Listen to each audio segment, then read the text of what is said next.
America వచ్చేసామండి. Night 7:30కి అయితే ఇంటికి చేరుకున్నాము. చికాగో నుంచి ఫ్లైట్ చికాగోలో ఉందిగా, అక్కడి నుంచి అయితే వచ్చేసాం అనమాట. ఇంకా రాత్రి ఇంకా 9:30కి పడుకొని ఎర్లీ మార్నింగ్ 6:30కి అయితే లేసాము. ఇంకా లేవగానే ఇంకా స్నానం చేసి ముందు పూజ అయితే స్టార్ట్ చేసుకున్నాను. ఇలా గిన్నె అవన్నీ కూడా నేను ఇంత ముందుకు తీసుకొచ్చినాయండి, దేవుడి సామాన్లు అవన్నీ కూడా. ఇంకా పిల్లలన్నీ శుభ్రం చేసి పెట్టారు, మమ్మీ వస్తుందని. ఇంకా చక్కగా దేవుడి దీపం ముట్టించుకున్నాక దీపం వెలిగించేసి ఇంకా వంట అయితే స్టార్ట్ చేశానండి. ఇంకా టమాటా ఎగ్ అయితే మా చిన్నోడు కాలేజ్కి వెళ్తాడు కదా, వాడికి ఇష్టం అన్నట్టుగా స్టార్ట్ చేశాను. ఇక బెండకాయ ఫ్రై, పప్పుచారం, సాంబార్ ఏమో మా పెద్ద బాబుకి ఇష్టం. ఇవి రెండు అయితే స్టార్ట్ చేశాను. ఇంకా ఇడ్లీ అయితే మా అల్లుడికి అయితే ఇడ్లీ పెట్టానండి. మా తమ్ముడు కొడుకు గోపేషికి అయితే ఇడ్లీ స్టార్ట్ చేశాను.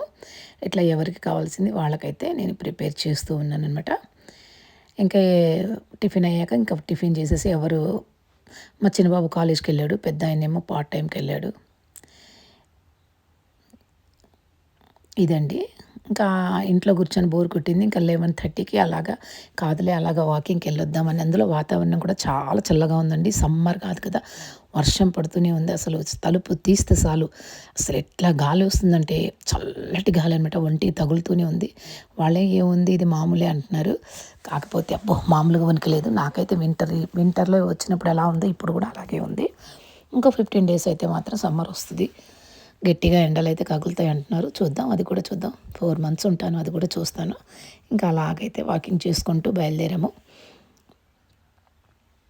ఇగోండి కార్లు చూసారా ఎంత స్పీడ్‌గా పరిగెత్తుతున్నాయో. అందులో రోడ్డు మీద ఒక్క మనిషి కూడా ఉండడండి, ఎక్కడా ఉండడు. అందరూ కారులోనే వెళ్తారు. చాలా అరుదనమాట, చాలా తక్కువ అనమాట. మనుషులు నడుచుకుంటూ వెళ్ళటం చాలా అరుదు. ఇంక వాకింగ్ అంటారా, ఎనీ టైం చేస్తూనే ఉంటారండి. పగలు లేదు, రాత్రి లేదు, మధ్యాహ్నం లేదు.